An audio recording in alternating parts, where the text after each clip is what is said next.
Namaste, Mahambaji. Namaskar, Vekriji. It's nice meeting you here in Devrai Samudrai Ashram. Beautiful ashram. Thank you so much. You're very welcome in our ashram. Thank you. And it was beautiful celebrating 70th birth anniversary of Babaji here. It was And beautiful. such a beautiful decoration of Swamiji here. It was all done by the decorators. Yeah, it's really It's very good. And also, during the birthday celebration, the food was so fantastic. It was very delicious. Thank you. I know I'm not going to get that kind of many multi courses of food during the same. It's a service. celebration time. Yes, it was very. It has to be. It has to be Guru's birthday. So it should be like a celebration. Absolutely. Thank you, Ambaji, for agreeing for the second part of the episode. Okay. First episode we recorded online. I was there in America. You were in Yes. Dehradun at the time. That's true. And so, in the previous episode, we covered your childhood and then how you came to meet Babaji. So let's start with that. And we would like to know how you arrived to the ashram and then rest of your life journey after coming to the ashram. See, my family, like I told in the previous episode, that my family was already initiated by Swamiji, by Guru Yes. Maharaj. So my father, mother, my cousins, my uncles and aunties already had seen Swamiji. But just like, in any family, you would love to go to the Guru, but you don't want your child to permanently go away from you or go and live in Yes. the ashram. Yes.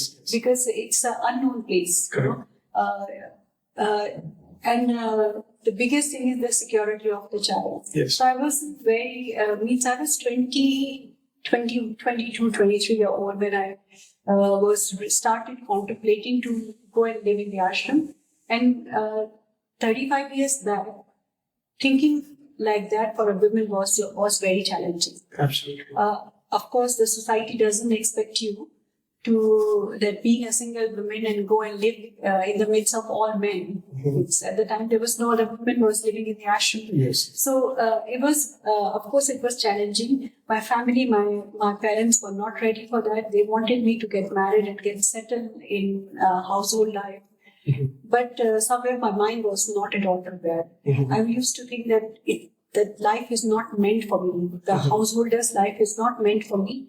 I wouldn't be able to do justice with the family I'm going to get married, and my mindset is I'm not able to accept that. Okay. So it will be very challenging for whoever family I'm going to go get married. Be very challenging for them by this mindset, and I was already very much highly influenced by Baba. I know you were very impressed. Very impressed. My very first meeting, I was very impressed. Yes. First meeting, I'll say that I was impressed, but that humility had really touched me. And by my second meeting, I was just in love with Babaji. I used to think that I met so many people in my life, but this is one of the most unique person I met. There was, even at that time, I'll say, there was not even an iota of any ego in Baba. When you meet somebody, for any stranger you're meeting first time, it takes a time for Yes. both sides to accept things or accept that personality. But with Baba, I didn't feel or find anything strange. Okay. I just felt like that I'm there and he has accepted me so lovingly, and he's not judging me what I am, what I I wear, remember how I he was able to answer all your questions, Yes. like doubts and everything. Yes, and he I was like very cynical at the time about the ashram, about the spiritual life, because I think I was not aware of being spiritual and religious. Okay. So I was not this difference. What is the meaning of spirituality? Because most of the Hindu households, we relate spirituality and religious rituals as in one thing. So I wasn't very aware. And when I met Baba, that was the biggest lesson I learned, that being spiritual and being religious are two different things. Okay. So of course I was very highly impressed. And when I was impressed, I just impressed to that level that I wanted to know more about that. And in fact, I asked Baba that I asked him that you are you come from a good family and you're a handsome man, educated. What was it which inspired you to come and live this life? Okay. So Baba just jokingly said that Baba said that he was useless for the world. And he finds that this spiritual life makes his guru's service makes him complete. Okay. So that was very inspirational. But slowly, I wanted to the entire personality. That was the biggest, I'll say, my biggest attraction towards God. That a ordinary human being is not aware. Yes. What they're talking, even what they're doing, there hardly any awareness in their own life about their own personality. But Baba was just like amazing. So how did you? This happened during the meeting, right? And how did you came to the ashram? So by the early 1994, You met this happened in 1992, correct? I met Baba in 1992. And then Babaji's tapas started what time? 1994. Okay. It was November. So during those 2 years, you were I was- not in the ashram, or you were... I was coming and spending Okay. every month, 2 months, 3 months, and then staying for some time, then going back home. Okay. And by the middle of 1994, my parents were looking for a suitable match for me, Okay. and they wanted me to get married, get settled. But like I said earlier, I was not prepared for that. Okay. So I told my dad that it's not possible. I'm not finding myself to get into any relationship. So, but they were still going on. Okay. They were still searching. They were like any other parents or any other father. They think that it's just a passing phase, and I'm just influenced. And if they will influence me more, I get Okay. accept. Accept them. Yes. Okay. So when 94 Baba went into tapas, Oh, I see. Okay. Okay. there was November 23rd. He said, actually 10th of November was the first date he went into that room. Okay. And he started meditating. So when first 2-3 days when he did not come out of the room, I was not in the ashram at the time. Okay. I was still in Delhi. So there was a caretaker in the ashram, this boy like age around 35-40. Okay. He was staying in the ashram and he was taking care of. So he called my dad, or he wanted to speak to me, and so got to know that Baba was sitting in a room for past 2-3 days. Okay. He did evening aarti, and after the aarti he went to sit in that room, and he hasn't come out past 3 days. He hasn't eaten anything, and he's most of the time meditating. So we took it like, he's just spending more time in meditation. I didn't take it seriously. So around 5th day, It didn't strike you that he has gone into tapas or something. It did strike you that it wasn't planned something. Okay. It was not that like he has set with a planned time frame of 5 years. And I was in Delhi. I had no idea what is happening in the ashram. So then I got a letter. So that boy, Manoj, he had written a letter also after 2 or 3 days, that when he realized that Baba is not opening eyes, he's not eating, most of the time he's just bare body sitting. He tied a coffin and he was just sitting in that position.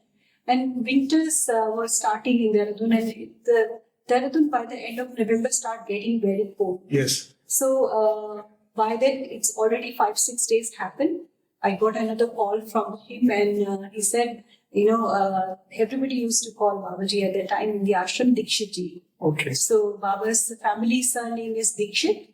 So he called me and he said, Dikshitji is in the room. He's not coming out of the room, and he's not eating also. It's very difficult. If that's the condition, he's not wearing any clothes, he'll get sick, or he'll, something happened to him, we won't be responsible. Oh, like that? The caretaker, they were scared. They were scared. Okay. So I had to ask my dad.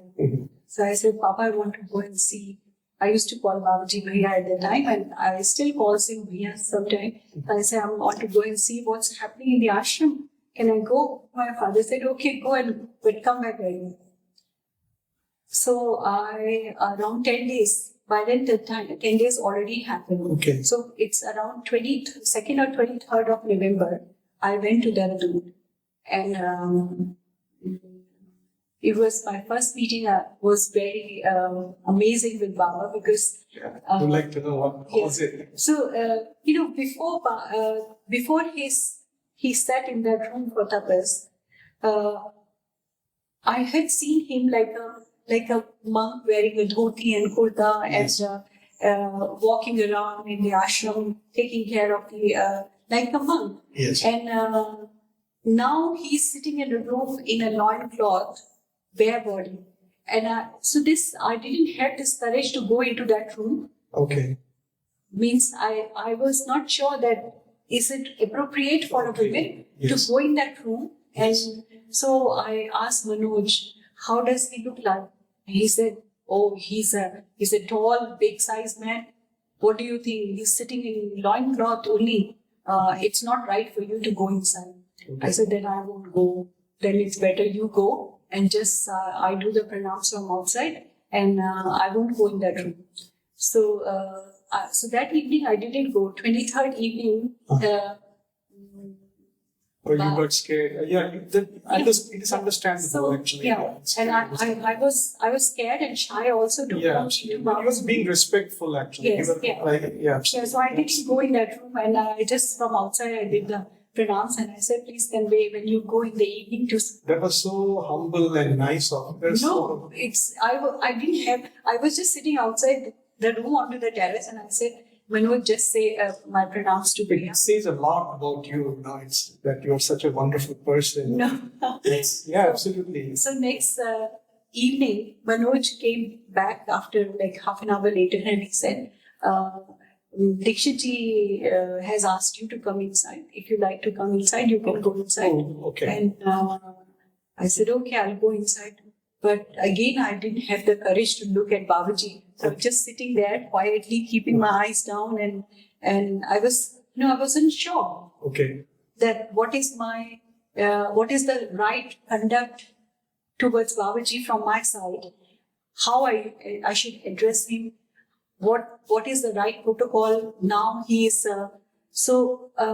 It was an unknown unknown, absolutely unknown situation. No SOP standard operating No. procedure, no rules, regulations. No. So I didn't look at Babaji and I just said, quietly asked, how do I address you?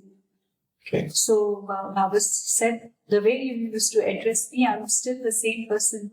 So very quietly, he just answered in a very short words, it's the same thing, Rani. And it means Kuti Rani, my little sister, it's the same what you were before, and I'm still the same person. So I said, what is your Bhaiya, why you are not coming out of? He said, I think this is now I have to go through. Means this will, how long will continue, I don't know. So I said, you'll stay in this room only? He said, yes. So you just meditate like this? Then he said, don't know anything. Until the next guidance comes, I'll be in this situation. Okay. Then that's, I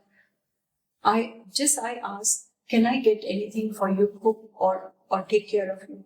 He said, if you can make every evening little bit soup for me. Okay. Hot soup for me. I said, okay. So that's how the whole process started. The next evening, I made some soup. And the next evening, every evening I started making some soup, like, kind of a clear soup, like full jug filled up, watery, just thick watery soup. I used to take it upstairs and pour it in a glass and give it to him. And he used to just drink it. And that's how slowly we started communicating and talking to each other. Little bit Baba used to say, I used to ask. And I started, it made me normal to be around Babaji. Okay. That's how long it took you? Nearly 10 days. Okay. By 10 days, 10 days, then I started getting acclimatized to the situation and talking. And then by 10 days, I realized that this is not ordinary Babaji sitting for meditation. Mm-hmm. So, like 10 days later, the Jana Hanud came to see Babaji when he also got to know that it's nearly 10, 12 days, 15 days has happened. 2 weeks already had gone, means from November 10th to around end of November had come. So 20 days already had gone. And so Jana Hanud came to see Babaji and he had a brief meeting in the afternoon around 3:30, 4 o'clock. He had meeting with Babaji. Babaji. Okay. He came to see Babaji that because Baba was still continuing his meditation. So I was there at the time actually. They both were sitting and I was sitting on the floor and he was so he said, I'll make sure that ashram will get taken care. He used to call Babaji Sinu. He says, Sinu, don't worry about ashram affairs. We will take care. And if you feel like this inspiration has come, if your guidance from your guru has come to continue your tapas, you want to go into the deep meditation, please continue. We will take care of the ashram affairs. And he said, Rekha also has come here for a few days. See if she can stay for a longer time and she can take care of some of the things. I'll be very happy. So Baba said she has to go back. Her parents will not let her stay here. So I said, as long as I can. So I did stay until end of December. Okay. Until December 22nd, I stayed in the ashram. Okay. And so more than a month I stayed. Then I had to go to Delhi because my parents were started forcing me. What are you doing? Why don't you come back? So, but then I came back again in January. Okay. And after that, you never went back? No, I did. Okay. Because then April, my father came back. Okay. Took me back. Oh, okay. Okay. And he was very unhappy that Okay. why I'm staying in the ashram. Mhm. It was a big struggle between me and family. Okay. The entire 95 was a big tussle going on between me and So my that was after April when your father took you back, and me after back. that you made the decision Yes. to go So- permanently to the ashram. So actually my father was like, I was scared that, he will get more angry with me, Okay. get angry or has, hatred towards Yeah. Babaji that or the ashram that they are all pulling me. Yes. They're brainwashing me. So I didn't want that at the time from both sides. I didn't want to hurt my father, but I didn't want to create any scene in the ashram or tarnish ashram image that they are brainwashing me. Yes. And they're pulling me for their own work or take care of the ashram. So I didn't want that because I was genuinely, I knew the situation. Nobody Yeah, was absolutely, yeah. brainwashing me. Nobody was forcing me. You understood that Babaji needs to be taken care of. There's Yes. nobody to take care And it was, I'm very happily, willingly wanted to Really do wanted to be of service to Babaji. Absolutely. I can understand that. So, so I came to a peace with my dad that you will let me go every month Okay. and spend half of the month there, and then I'll come back. I'll go and come back. That's how it lasted for almost 1 year. But then 96, I decided. I told my father, I said, I'm going. I will not come back. This time I'm going, and I will not. Don't expect me to come back. And your father was over here? No, he was. They Oh, were very, he- very unhappy. Okay. They But said- still you pressed moved on. They said, if you're leaving, leave. Then you don't come back. Okay. Means we have no relationship after that. I'm not your father, you're not my daughter. If you're ready for that, I said, that's not going to happen. You'll be my father forever. You're alive. I'll be your daughter forever. No parents ever give up their children. That was a very wonderful answer. Yeah, yeah. And no parents ever divorce their children. They never leave their children. They never give up their children Okay. in whatever condition. So I knew that weak point of my father, that he will Okay. never give up on me. So I said, but I'm going. I have decided that's what my life is, Okay. and I'm happy. So, but in between from December 94 to the December 95, this was the struggle going on. Means I had to go home 10 days, but I'll say that caretaker boy used to be there, and he in between and there was another family also. By then, they were in the ashram already, and in between they were taking care of a lot of things. They were, Okay. taking the food to Babaji's room and making sure the things getting done in the ashram. In 96, I permanently came to the ashram. Okay. And when I permanently came to the ashram, it was for Baba also. He was much more relaxed. Okay. Of course, he was meditating, but there was no pressure on him towards the ashram. Okay. And then slowly I learned things and started taking care of all the different matters and the different affairs of the ashram. Okay. Slowly started running the ashram in many aspects, Okay. whatever the useful things were. Uh-huh. And same time taking care of Baba also. Okay. And so my routine used to be very early, I used to get up 4 in the morning, Okay. and around 4:30 I used to go to Babaji's room. And generally Baba used to go to the bathroom at the time. Okay. And 4:30 I used to go clean up his room, used to quickly mop, clean his room. And by then 4:30, 5 o'clock, Baba used to finish his bath. All those 5 years, he did take a bath. I won't say that he was like a log just sitting. Every 4 o'clock, he used to take a bath. Used to finish 4:30. By 4:30, I used to finish mopping his room, cleaning his room. He used to get his puja prepared. Okay. Every morning, simple puja, he used to offer incense sticks, flowers to Swamiji, and used to do a simple arti. It was in the same room. Same room. Okay. He had a small altar, Okay. one picture of Swamiji. That's all. There's nothing. It's no other. Now that altar has got so many other deities Okay. and pictures. At that time, there was one small marble Ganesha and Swamiji. And the Ganesha was always in Would Swamababa's you like to drink some water? Yes, thank you. So, nothing else on that altar. And Swamiji's picture. So, every morning he used to do a small worship to Swamiji, offer some flowers, and do a Karpur Aarti. And then after that, he used to sit. And earlier, in the very beginning days, like January 95 and so on, Dehradun used to get so cold winter time. It still get very cold. But now the bahut construction has happened. It's so much like, can you imagine 25 years already happened, Baba completing tapas. I've myself seen within 25 years already has gone. It has changed so much, yes.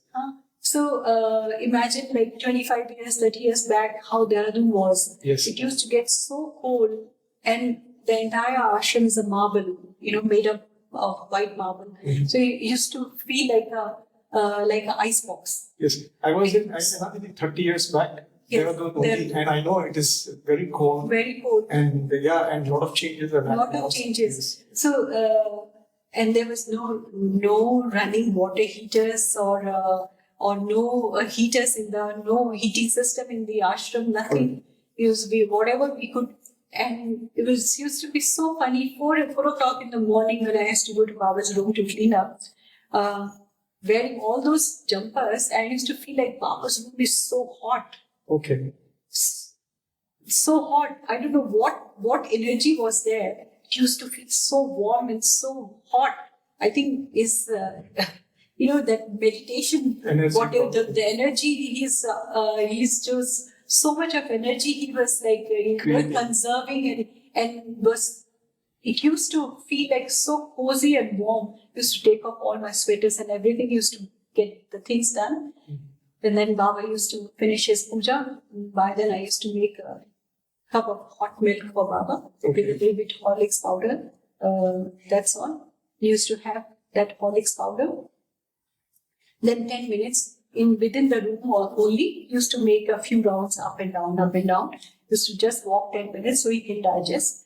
By 6:30, 7 o'clock, I used to finish everything, and that used to be his morning routine. And then I used to padlock that room. Okay, so that he's safe. So the other people do not get enter or disturb him. Once he sit for meditation, you have to make sure that nobody is going in and out of that room or banging the doors, or because there was a family, their kids were very small. Sometimes they used to just run around, and so there was this terrace and then Babaji's room, it's an open terrace in front of Baba's room. So I used to make sure this all guidance came from Baba. Baba said, lock the terrace from outside, so nobody would be able to come onto the terrace, and then lock my room also. So I used to lock by 7:30 used to lock and used to come down. Okay. Then around 3:30 in the afternoon, I used to go up. 3:30 first,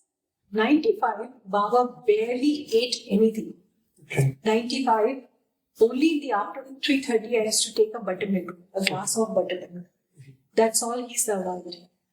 So he used to take a buttermilk between 3 o'clock. I used to go. 3:30, he used to take a small glass of that buttermilk. And then he used to walk in the room only. He used to go back to sit for meditation. Then 7:30, I used to go again in his room to light the lamp, diya, because he had a small altar. He told me 7:30, come open the door. So every time my duty was go upstairs, open all the padlocks from Baba's room, terrace outside, open the padlocks, go light the lamp 7:30, and then that's all. Then I used to go back to my room. Then 9:30 at night, I used to make a big tumbler of soup. I used to take it upstairs. Baba used to, at that time, Baba used to have that soup sitting on the floor, again in the Padmasana, half lotus. He used to sit. And you won't believe there used to be nothing in that room except one cot, which he was using as his asana to sit on, to meditate. And on that cot, there was a blanket, checkered blanket, that's all. And a small bolster to give a little support to back support. Yeah, this is very big, but that was a small bolster to just, that's all used to be in that room. So then he used to sit on the bare floor, half lotus, used to take that soup, he used to just sit quietly. And then onto the bare floor only, he used to lay down straight. Okay. So because sitting so many hours, so just to give a little stretch to his back, he used to lay down onto the bare, and I used to wonder, it's so cold, floor is so cold, why Baba is sitting onto the cold floor? Literally onto the cold marble floor, he used to just lay down, relax. Anjali, you were saying 7:30 after. 7:30 used to be means that's the one image is so strongly sitting in my mind today. Means every time I recall Baba's Sabbath time, it used to be a beautiful evening time because quietly I used to open Babaji's door. Even the sound of the key, when I turned the key, I used to enter. Every sound used to feel like, my God, it's so violent, because it used to be pin drop around that room, and just how quietly I wanted to do, but I used to feel like I'm still disturbing. Okay. And Baba's room, no light, entering into the dark room, all dark curtains around, used to go and light the lamp in front of Swamiji. And Baba just, in that light, I used to see Baba just sitting in, this only gopi bare body, and outside it's cold, and inside Baba's room, it used to feel like thousands of sun blaring inside. It used to be so warm, and it's the energy, that golden energy around him, used to be so beautiful. I used to just, after lighting the lamp, I used to just sit there and stare Baba. He's just sitting in the lotus, full lotus, like so majestic. Yes. I can never forget that scene, never in my life. That has such a strong impression on my head. It used to be amazing. Every evening I used to just stare Baba sitting there, and the way he used to sit, so regal, so majestic. And the room was just like, just so warm. So looking at Babaji, did something happen to you also? I don't know, but I used to just feel like I'm in the midst of like blaring sun, and it's the golden, radiating golden energy around me. I used to just like go into the awe. There was warmth all around. Warm, like hair raising, and just like awe, just you're just constantly staring and watching that feel. It was just used to be amazing. Okay. And then when I used to be like, okay, I should not be sitting here disturbing Baba, and I used to lock the room and come out, and then evening aarti in the main hall, which is what's after the terrace. Used to come out and then do the aarti and wait for the 9:30 to go back to Baba's room. It used to be a beautiful time, beautiful. Yes. And with that, there was one incident. One day, while I was just putting the oil on Baba's hands, Babaji asked me, "So what do you do whole day?" I said, "General has given me lots of books to read, the different saints and their lives." And one day, Janasa was telling me, the most beautiful thing to read is reading the life of the saints, because those books can be very inspiring. So I said, he has given me so many books about Raman Maharshi and Ramakrishna Paramhans and Baba Ramdas from Anand Ashram, Kanagad, and Krishna Baisa, Swami Shivanand, all. And I was getting so addicted for reading all those biographies of different saints. So within few days, 2 or 3 days, I used to finish one book and I used to go back again to his house to ask for another book. And same time while reading, I remember Krishna Baisa, Bai, who was the disciple of Papa Ramdas from Anand Ashram, during Papa Ramdas' time of in ashram and during his meditation, how she used to look after him. Okay. That became my inspiration. Oh, I see. Okay. So it was so beautiful. I remember I read the same time Krishna Bai's life when Baba was in Tapas. And it used to be so inspiring. Then, of course, I used One to... day your story will be inspiring me. So that day, Baba said, apart from the books, do you meditate also? I said, yes, Babaji, I am meditating, but only for half an hour, 40 minutes. Babaji asked you this. Baba asked me, okay. Do you meditate also or not? Wasting time just reading books. I said, no, I do half an hour, 40 minutes. So Baba said, make it a routine, 2 hours in the morning, 2 hours in the afternoon, 2 hours in the evening. Whatever you do, must meditate at least 6 hours. First, when Baba said 6 hours, I said, possible for me, 2 hours, 2 hours, 2 hours. So next day I said, can I break it like every hour and then give it a break and then meditate it for? Baba said, whatever you do, but you must meditate for 6 hours. Oh. 6 hours in the entire day. Entire day. It was very firm and very clear. 6 hours every day. Okay. Must set a routine for yourself, whatever suits you. In between my timings, whatever suits you, must meditate for 6 hours. Okay. So I said, okay, I'll see. Uh-huh. So he wanted me also, to start meditating, so I can this wisdom, which is like you can't get it in the worldly, everyday activity. There is something. I have to take care of a guru who is in a tapas, I have to be peaceful also within myself. You have to match up to the vibrations. Yes. So otherwise I will be burned. Correct. So he said, you must meditate. I started meditating also. I won't say that every day I meditated for 6 hours, but yes, I started meditating. But you made an effort to do. I was. Then a practice automatically came to, I remember, without moving, without even stretching or any physical movement, I came to a practice when I used to sit exactly 2 hours. Okay. In one position. And that slowly built up over the time. Okay. I started meditating. First, I thought it's not possible for me. But then slowly I came when I could able to sit for 2 hours unmoved in one sitting. Because even just sitting 2 hours is not easy in And one sitting position. 1 hour is not easy. You're talking about 2 hours. People, if they ask meditation, they say, oh, how many? 10 minutes. Let's say 10, 15 minutes is the average No. person who does. So you need 2 to hours even is- have a physically means Absolutely, yeah. not only the mind, bodily, Body physically also. unmoving means without any cheshta, without any scratching or Correct. scratching here, scratching there, shoulders or legs moving.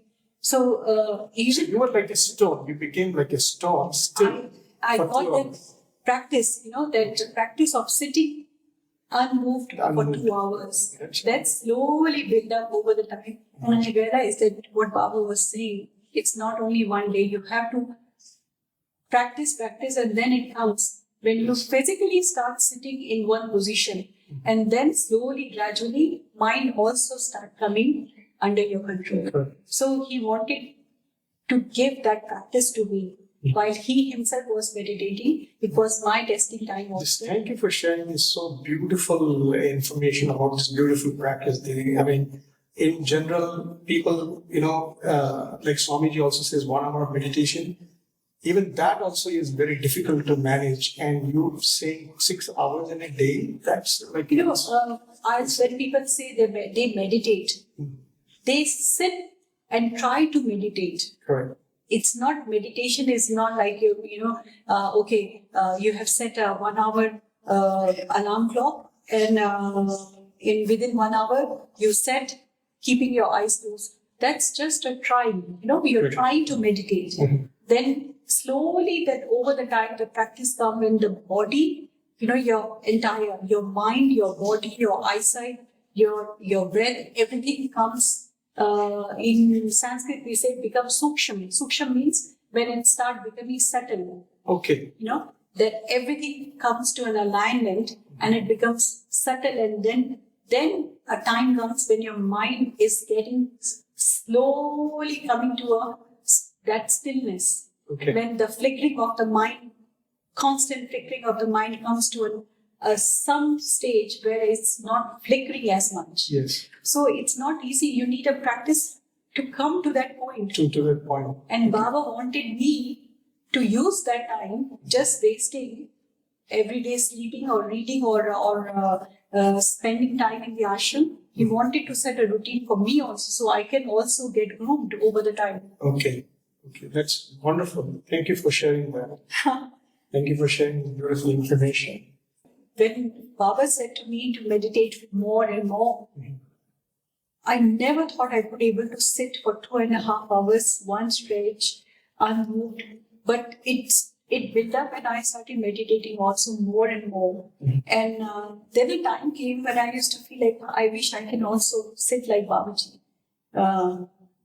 But I'll say it's the ashram kept me very occupied. And I think that practice made me more settled and accept. It gave me so much of mental courage that meditation helped me to make me more courageous to accept all the challenges of the ashram. Okay. See, at that time, ashram was not financially very well. Today, of course, we have got everything and we are very, very comfortable. But at the time, barely anything was there. World didn't know about Baba. Yeah. And Swamiji had dropped the body. There was no one to even donate a banana in the ashram. Okay. So barely any money was in the ashram account to even buy the provisions, pay the bills. So That brings us to the question, really, that what challenge you faced? How did you overcome them so as a monk? one day what happened, coming from a nice, affectionate, comfortable family, eating every day 3 meals, rice, onion rice, rice and dal for the breakfast, rice and dal for lunch, rice and dal for dinner, Okay. or sabji and rice for dinner. So That was the food in? ashram. Okay. And so I used to get this used to disturb me a lot. Why can't we change our food instead of rice? Because the ashram provisions used to come like for a month, a set amount of provisions only used to come, Okay. like 25 kgs of rice. That 25 kg has to manage for the entire month. Okay. We can't go and buy extra. Okay. Okay. So our cashier used to give only that much of rice, that much of atta, flour for the chapati, and this much money for to buy the vegetables. That's for you. That's for And- the ashram people, and also for the outsiders who come. Yes, You have to feed them for free. 6 people in the ashram. 6 people in the ashram, including Baba. Okay. And then, in fact, sometimes it used to be 7. Okay. And so 7 people in the ashram and half-liter milk For 1 day. for 1 day. Oh, half-liter milk for 7 people? For 7 people. We have That's unbelievable. Yeah. Half-liter until Baba has you completed. give little bit too. We used to only make twice a day small cups of tea, chai. That Okay. used to get made in the morning and at night, evening also. That's all. Okay. No second round of chai or coffee or anything. Chai in the morning with a little bit milk, chai in the evening, that's all. Okay. So, one day, I had to go to get few things and I had some of my personal money. I brought some bread and butter. Okay. And so that night, all of us in the ashram, the family and I, all children and I, the 2 children and I had bread and butter. Next day also, I did the same thing. Mhm. Light did change, was nice bread and butter. So night also, we again had the same bread and butter. So Baba asked me second day, so what did you eat for breakfast? I told rice. So lunch, I said dal and rice. And night, so bread. So said, following day also Baba said, what did you eat? I said, the morning was tomato rice. Afternoon was dal and rice. And we had bread and butter for dinner. Then he said, Rani, we can't afford everyday bread and butter. You have to adjust it. Whatever is getting served in the ashram, or if it is rice and sabji, you have to eat rice and sabji. You can't buy bread and butter every day. So I said, no, I bought it from my own money. He said, what is own money or ashram money? But you can't. You have to eat whatever is in the ashram. Okay. I came back to my room and I cried. Can't we buy even bread in the ashram? Okay. Means it was just Yeah, such a simple thing. Very Yes, very absolutely. simple thing. Bread and butter. Is it also a luxury? I know if you're eating the same thing, I know it can be like, it can be tough, especially when you were brought up with your parents, and then now. So this is the beginning years of Yeah, the beginning very, years, very big absolutely. years. And I used to say, my God, now I have to even adjust onto that. Can't even buy bread and butter in the ashram. Mhm. But slowly things do change and Yeah, yeah. everything. When Baba came out of tapas, world got to know and things changed drastically. Of course, this was the financial challenge. Mhm. Financially, we were just in a very shabby condition. Okay. We didn't have any money to do anything, even a small repair. Like the kitchen, ashram kitchen used to. The moment the rains used to start, the 3-4 months, the ashram kitchen used to just. There was a roof, but the roof only for the namesake because the water all used to pour down Okay. through the different holes. I used to flood the kitchen. Same things. Same thing in the rooms also. Used to winter time. All your rooms used to get moldy and stinky, but didn't have the money to repair and do anything.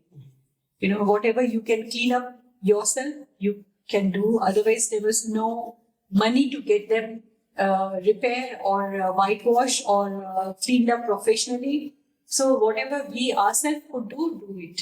That's Okay. all. Then it comes the people who were outsider. Okay. Being a single woman was the most challenging thing in the ashram. Mhm. Everybody used to give me names. What I'm doing in the ashram. You, 25, 26-year-old girl, why don't you go and live your life with your family? What are you doing in the ashram? It's not right for a single woman to live in the ashram. You will pollute the environment. You will get into the wrong company, or you will spoil other people. It's a woman's responsibility. If a woman is there, she can spoil any man just because you are in this age, and men also come, they will. So it's not their responsibility, but my responsibility. Okay. Nobody should get polluted just seeing me in the ashram. So they were just calling you names and They were giving me names and they were calling me names and they were just like indirectly pushing me through their words. They wanted me. They're very, very harsh, it dirty was a words. testing time for you. Testing time. Very dirty words people use. And there was a woman, she in fact tried her best that I should get out of the ashram. I should not be there. But of course, it was Baba's love, Baba's affection, and general supporting me. Hanut Singh really supporting me so much. During those Always he was so supportive, so affectionate, and he always motivated. Okay. So I'll say that his support was the greatest thing at the time. Mhm. Of course, Baba was there, but I could not able to go and tell everything to Baba. I see. Hardly used to get the time to even speak to him. So sometimes I used to get very, very low, very frustrated when people used to misbehave with me. Yeah, okay. And they used to call me with all sorts of names. They even call me prostitute. Oh my goodness. Oh, That means that's very humiliating. very Insulting. They say you get out of this. Only the men are you're not right to live in the ashram. Only the men supposed to live in the ashram. Women are not supposed to live in the ashram. They're meant to run the households. It can be very fearful, Very demoralizing also. Demoralizing. Yeah. There were times when I used to just go to my room and I cry because, and Yeah, it's understandable. Yeah. And I don't want to say, but all kind of men also come, not only the women. Yeah, absolutely. Women use only the words. The men try other things. Okay. They try to, make you feel uncomfortable. Uncomfortable, sometimes very insecure, very uncomfortable. Or they must have thought, nobody's there to protect her because Babaji is So- in tapas. Yeah. So understand that you have to be really strong mentally to give that feeling. You dare not come near me. Okay. So both kind of financial, physical. This was the physical challenge which I had to do all the time. That made me very strong. Okay. And then a time came when I was just like I was very stern, very. You pushed through and you stood. Yes. You stood And against it. Yes. Okay. And that made me more strong and more stern. That okay, if you come near me, I'll give you a cake. Yeah. You build up your Yeah. confidence and you. Yeah. Okay. So That's all right. So it wasn't easy. Ashram was not easy, but at the same time, it gave me a lot of inner strength. Thank you, Devi. Thank you for sharing your challenges. Can you tell us about how did Babaji finish tapas and got into the real world? Like how? Babaji finished tapas in November 1999. And from 1999 to 2000, he just remained most of the time in his room only. Okay. Even in the ashram also, he doesn't used to come out and sit or like conduct everyday routine. What he does today is totally different. Okay. He used to remain most of the time in his room, and though his tapas, he had come out, he started seeing people, but most of the time he used to remain in the room. Only in the evening he used to come out and sit to give darshan to people, or barely used to speak. So it took him nearly 1 year to come back to the normal world. Normal world. After staying 5 years in one room. Yes. It took him 1 year to come back and start communicating normally, behaving normally, like just like in a Normal conversation. conversation. With the people. Yes. He used to just gaze, just sit and quietly sit and gaze downwards. He used to just withdraw and get absorbed in himself, and he used to hardly used to react on people's conversation or give longer answers. He used to just in 1 or 2 sentences, he used to give, if somebody used to ask, just, yes, my blessings, I'll pray for you, something like. Took him 1 year, slowly over the time. 2001, the first time, December 2000, we went to Swamiji, to Baba, after tapasya completion, he wanted to go and visit his guru's place. So that was he did the first trip out of the ashram. 1 year after completion, he did the first trip to Adivapeta, to his guru's native place, and there he did some rituals. Means he did abhishekam to his guru and some worship to his guru, and then I think he got ordainment from his guru to take up the mission and spread the teachings of Swamiji. Okay. So in 2001, he started traveling within the country first. He went to a few places to convey Swamiji's message and Swamiji's teachings. And then slowly he started traveling overseas also, as the invitation people started inviting and started people getting to know more about. So Baba his first travel overseas was Singapore. Oh, okay. Invitation came from Singapore. Some of Swamiji's old devotees who were sitting in Singapore, Okay. they invited Baba first time overseas. And that's how people started knowing, more and more people started knowing, and Baba started traveling more and more to different places. And but Swamiji's teaching became his life's purpose. Okay. That became the purpose of his life. That I want to spread this awareness that you can live a wonderful life, you can live a normal life, but still can be happy, content, and peaceful if you meditate. Yeah, they say just 1 hour at least, 1 hour. not 6 hours, at least 1 At hour. least If you do, Yes, you can you live can a- bring a this- tremendous change in your life. Yeah, he says he Consistency. Yes, life. It's like Consistent. consistency. It's not like you have done 1 day or 10-day course and then you will change. Yes. It's a lifelong practice. Just like every day morning you get up and brush your Brush your teeth, teeth. take a shower, eat your breakfast. Just like that, consistently, if you every day meditate, that will definitely bring a tremendous change in your life. At least he is now saying 6 hours. So, 6 hours. So that's a very good lenient. 1 hour should be. 1 hour meditation can Yes. take care of the rest, like Baba said. The rest 23 hours can be easily taken care if consistently you're meditating. Okay. So now we have like missions all over the world. We have in Singapore and Malaysia.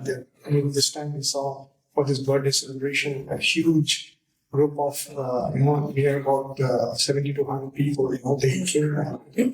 People have come from Australia. Yes. And you have people from London and then America and all over. It's all over the world. The sun Yes. doesn't set. The sun doesn't set. Yes. And okay, that's nice. Okay, Didi, the other question is, when did you get your sannyas monkhood? Actually, When you this- got ordained as a this concept of taking a sannyas is not in our Guru's order.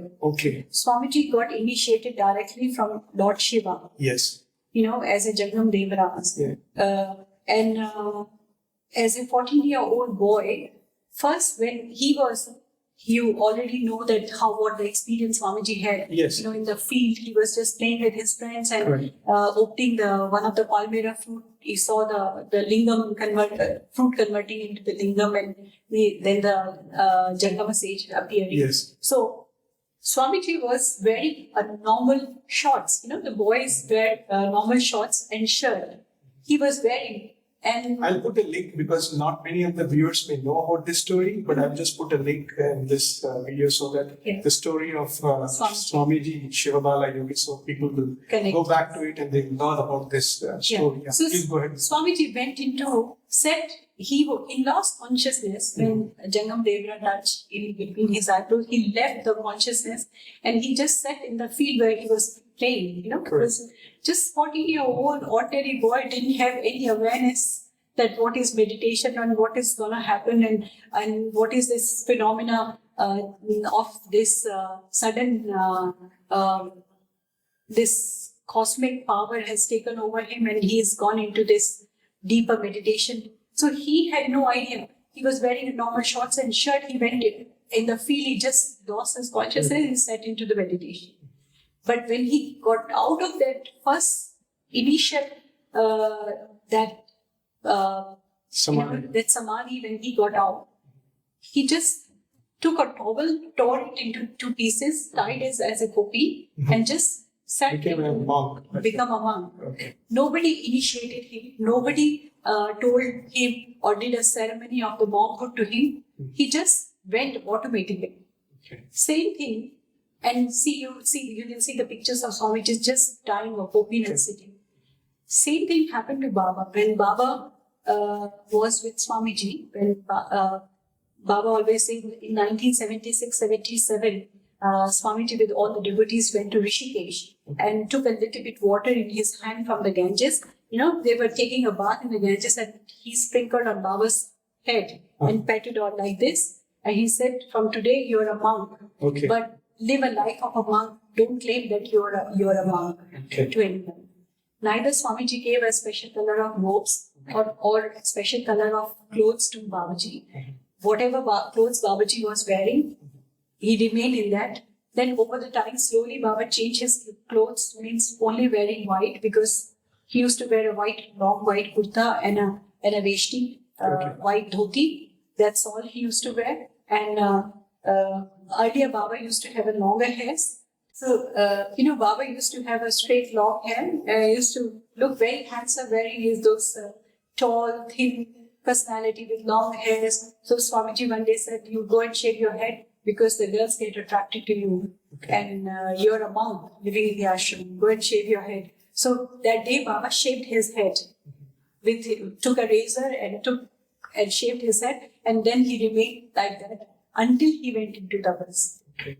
Until 1994, he always, from 76 to 94, he kept every day he used to just take a razor, he used to shave his head.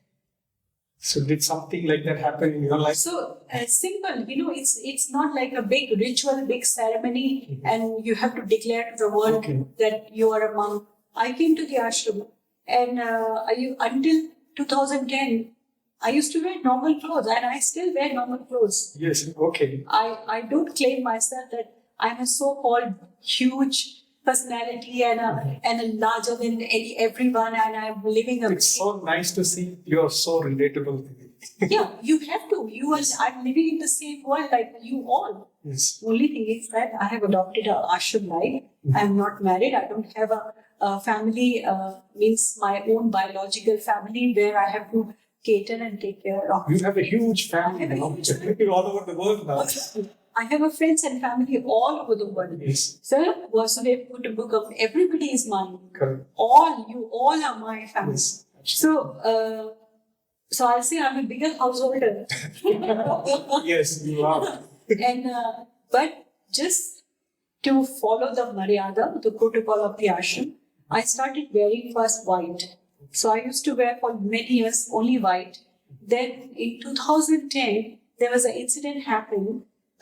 Somebody in our ashram who came for a short while to live as a monk, that person was very much interested to take a monkhood. Okay. So he requested Babaji that Baba should give him, but I was being a senior.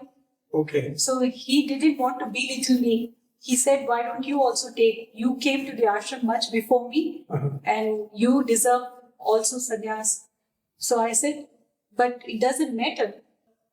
Then everybody around me and Baba also said, it's like if a cop without uniform, in a civil dress, stand onto the road and stop, asking people their ID, or nobody will say people, who the hell are you? Why are you asking me? Correct. But if the person is wearing a uniform, it gives that person a credibility or authority to say that yes, you live the appearance. Yes. So this monkhood is for the appearance for the world. Okay. I know your mind. You left everything penniless. I literally came.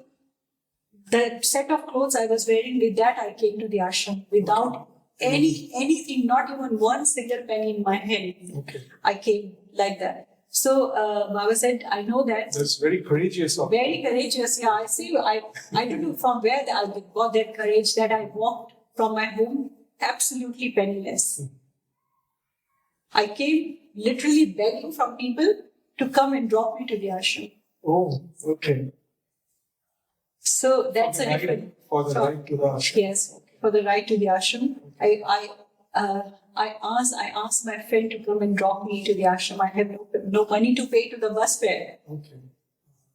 I didn't have the money to even buy a bus ticket which can take me to the ashram. So I came on absolutely penniless to the ashram. But I've got everything today. Yes, absolutely. So everything means, I'm not saying the worldly everything, means I have got such a huge, beautiful family. Yes. Everything, place to stay, place to, travel all over the world. Yes. People love me, people share their affection, their love, their houses, everything. Though I don't own anything, abundance, but I've got housing all over the world. Absolutely. Yes. Huh? Yeah. So what a beauty it is that you don't own anything, but you still have But it. still you don't own anything, but you still have everything. Everything. You have access to everything. Access to And when you everything. need anything, If I it come to your house, you'd say yes, please come and stay with me. Absolutely. Same thing. So it's all over the world. I have got families, but I don't own anything, which is such a liberating thing. So you're talking about the dress, Devi. So you came with one dress, So you that- were wearing different kinds of. You're wearing white dress, and Yes, then the and person then that on- in 2010, on one of Baba's birthday, in 2010, then that person also got the sannyas, Diksha, Okay. and I also got clothes or orange robes from Oh, I our see. Okay. And that's how, without, That's any, how- without any fanfare or anything, Okay. with one coconut, normal coconut, and a piece of cloth, orange piece of cloth, Baba gave it to me. And Okay. Baba said the same thing. You lived so many years in the ashram as a monk, and I'm just giving you. So people recognize you these clothes are not for you. These clothes are as a maryada living in the ashram, as a dress code for the ashram. Okay. So I do wear orange. Yeah. And you do wear other dresses also. I and do I really wear- appreciate it. I really love that. And Yes. I'm a modern monk. Yes, you are. You have I'm a to. modern monk. I don't put myself in a box that okay, Yes. this is what I am, because I'm living in the same world. Absolutely. You have to Same relate world. with people. Yes. Yes, I have to relate myself with everything around me, with everyone around me, and which is I find it much more relaxing Yeah. than putting a label on me. Correct. I think what Baba is also says that it's more important what you are inside your mind than being just outside. Yes. Thank you, Didi. So we'll come to the next question. How do you manage to do your sadhana and the mission work? How do See, you manage both? mission work, when you have, every single chore become a sadhana. Like Baba always say that what is a sadhana? Sadhana is to keep the mind stand still. Keep the mind content, keep the mind under control, keep your emotions, your feelings, everything content. And when you are single-pointedly, single-minded, single-focused, going on a path, that becomes a sadhana. Okay. With this expectation, if I do this, I should get this result. Then it's a waste. That's not a sadhana. That's not a sadhana. Yeah, you are doing okay. So like Baba say, if you wash a toilet or you cook a beautiful meal, you sit for 2 hours meditation, but still if your mind is restless, it has no meaning. Correct. So whatever chore, you clean up a toilet with this, that okay, my service is offered to my Lord.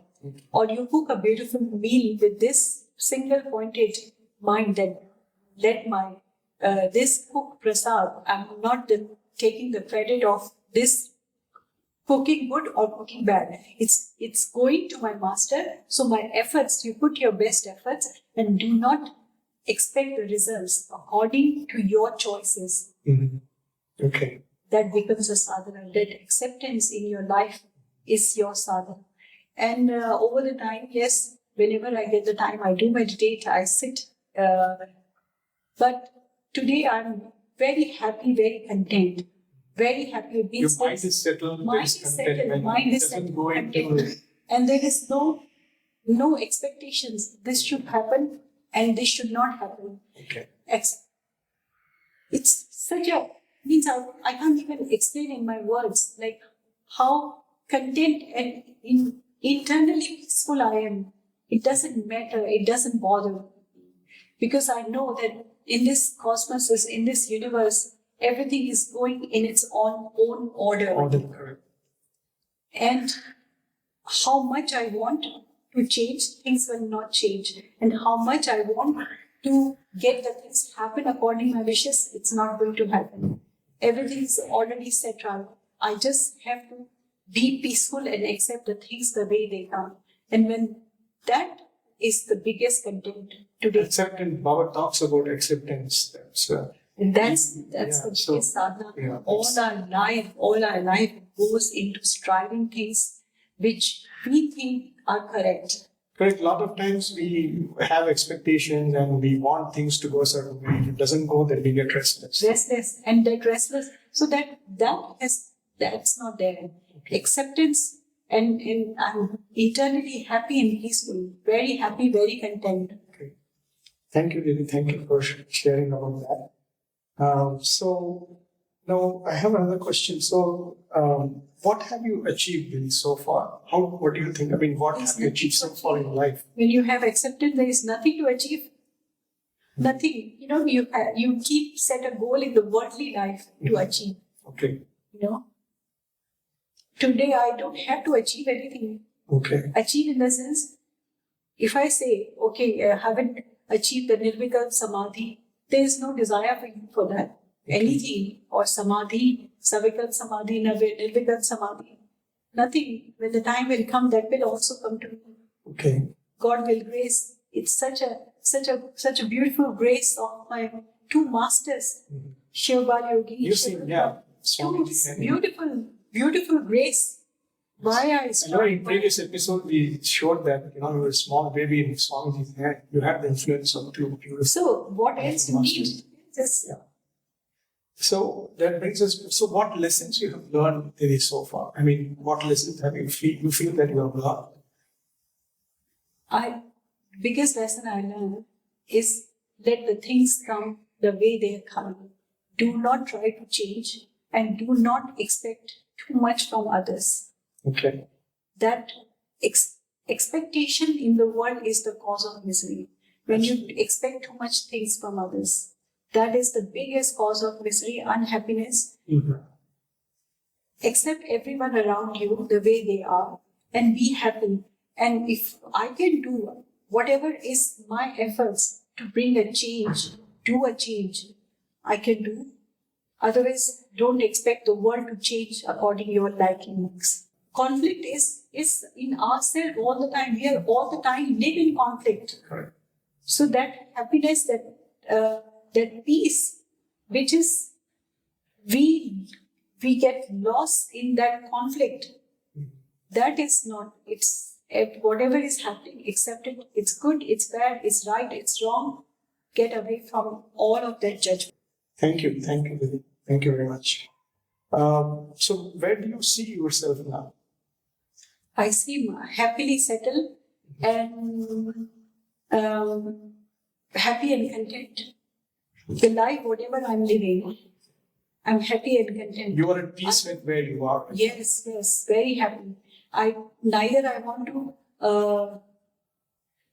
go down anywhere or achieve anything. Whatever condition, whichever way I am, you call me with name, you don't call me with any name or anything. There's no conflict left. So that I have to get something. So it means nothing ruffles you now. No. If somebody gets a little bit of angry, or if there is any tension with somebody, but you don't get ruffled in a way. Am I understanding correct? It doesn't affect me earlier. It They used to. affect, Yes. but it doesn't affect me anymore. Okay, that's okay. I think everything. It just goes off. It just like, goes off. It's just like the water off duck's back. yeah. It doesn't touch you. Doesn't affect. That's beautiful. And that's one of the most happy things. Absolutely. Most contenting thing is that it doesn't affect. Baba talks about contentment. Always he talks about contentment. So It makes me very happy. Internally, there is a joy, there is a happiness inside me, Okay. which if I'm involved in something, or if I'm not involved in something, but that happiness, that contentment is always there. A joy is always there. Yes, that I feel in myself. Okay. That's it. Thank you. And the name of the divinity, no one can take away from me. That's it. What is your next milestone? I don't have any milestone. Yeah, okay, you already answered that question. Okay, all right. What is to achieve? You are already there, and you're okay with what comes in life. You're just going with the flow of the Yes. existence, and you are enjoying that. So I haven't set any milestone that I have to achieve. if it comes, you will handle it. Yes, What needs to be done, you will do it. exactly. Live in the presence. I have this responsibility. I'll get this done and sleep at night peacefully. That's all. That's- Next day is another day. Whatever is set for that day, I'll do that. That's it. That's good. I'm not, stop planning. Yes, Okay. stop planning. What's going to happen in 10 years? What's going to happen in 5 years? Enough. Okay, that's good. So the next question is, what are your hobbies? Do you have hobbies? What hobbies? What is like your passion or something? What do you love to do? Information means I love enjoying reading. What is it? Reading. Reading. Okay. Reading. You said information. Information, all kind of information. It's Can you means talk? that's something, of course, about the life of different saints or what they went through, what inspired them in their life, their teachings. I love reading about that. That's one. Can you name some saints? I know you previously also, General Hanal Singh, he said, but can you tell some saints who influenced you strongly? Who Of influenced course, you? Ramana Maharishi. Ramana Maharishi. His teachings, his books. Of course, Ramakrishna is I say he's my Adi Guru. Oh, okay. Adi Guru in the sense, because he was the first saint when I was 13 or 14 came to my life, and I read his Vachanamrit, Okay. the Gospel of Sri Ramakrishna I read, and that was very inspiring, very, very inspiring. Of course, Swamiji was my family guru, and I was, but Ramakrishna came as a Adi Guru. Spiritually, I got awakened somewhere. Okay. Then the second book somebody gifted to me was the collected works of Bhagwan. Mhm. That was just amazing. Bhagwan, Ramana Maharishi. Okay. So the book name, the title of the book was Collected Works of Bhagwan. Okay. So that was it's a commentary on Vivek Chudamani, Okay. the collected works. When I first read it, I was in college. I was doing my graduation. Okay. So I was around 20. You won't believe I did not understand anything. There was a birthday gift to me. And I did not even understand one word from that book. Okay. But I loved the book. So I kept it for a long time. After coming to the ashram, means after many, many years coming to the ashram, when I reread it, then I understood a little bit. Okay. It's a beautiful book. And so many, of course, Papa Ramdas from Anand Ashram, great saint. And Nisargadatta Maharaj. Okay. That is just amazing book. It was hair raising. It still gives me goosebumps. Okay. And so many other saints also. Ram Surat Kumar, his teachings, Anabalai Swami, Oh, Ram Surat Kumar from Tiruvannamalai. Tiruvannamalai, Okay. and Anabalai Swami also From is Tiruvannamalai? Tiruvannamalai, Yes, yes. and so many others. Swami Shivanand, of course, his From the teachings. Rishikesh? Rishikesh, yes. Swami Shivanand, Swami Chidanand, Swami Shivanand's Shishara from the Divine Life Society, Yes. Swami Chidanand Ji Maharaj, and Swami Nityanand from Ganesh Puri. Okay. All these saints, they're just like amazing. Their life stories, Actually, they're yeah, just yeah, very- amazing. Yes. Yes. Yes. Thank you for sharing that, Didi. So finally, we'll come to the last question.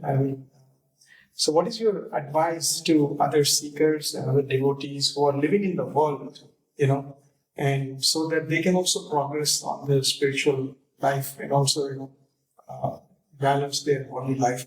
What is your advice to them? Can you give a 3 piece of advice?